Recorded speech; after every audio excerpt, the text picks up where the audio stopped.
Hey there, this is Marissa with Marissa Moments. So here's the thing, right? This is a true story, but at the same time, this is the download that I received, right? I had to let go of them because they were too busy holding on to their anger to hang on to me. Now, what Spirit is showing me and telling me is that so many of us have had to experience that the grief and the sorrow and even the joy of release, right? What I've seen is that many of us have had so many proverbial funerals, right? We've had to completely release certain people in our lives in order to be able to move forward.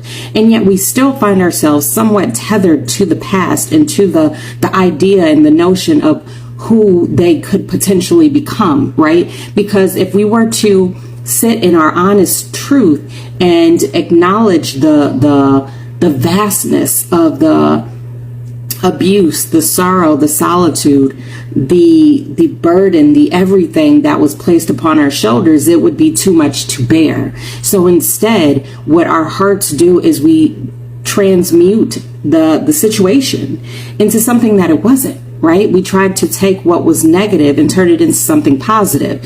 Now, of course, that then becomes our truth. But what I receive even more so than that is that you had to let go.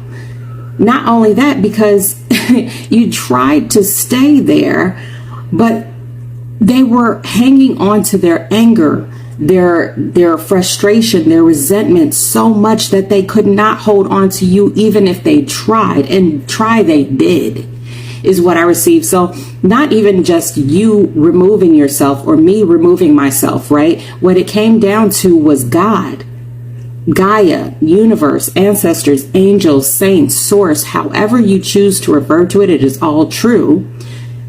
That is the divine power that had to come in and intercede and remove us from the situation, because had it been up to us, we would have still been there.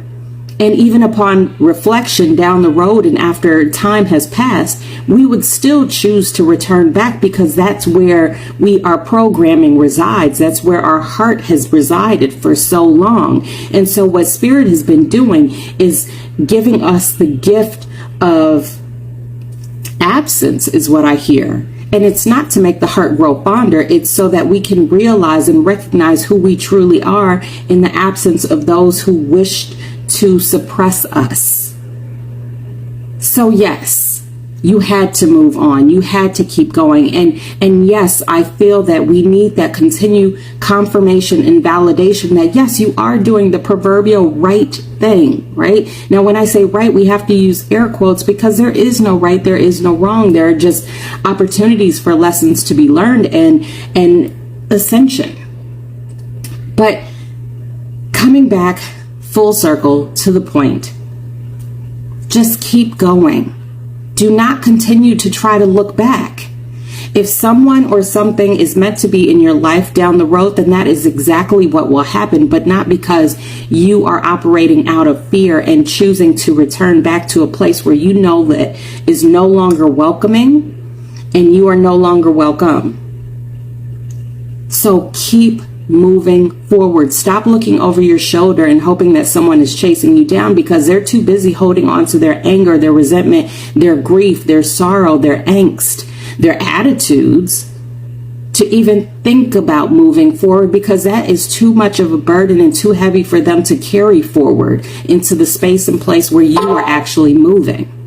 So again, I say, keep moving forward. They had to release you. You had to be released because they chose to carry their anger over you. And that's it.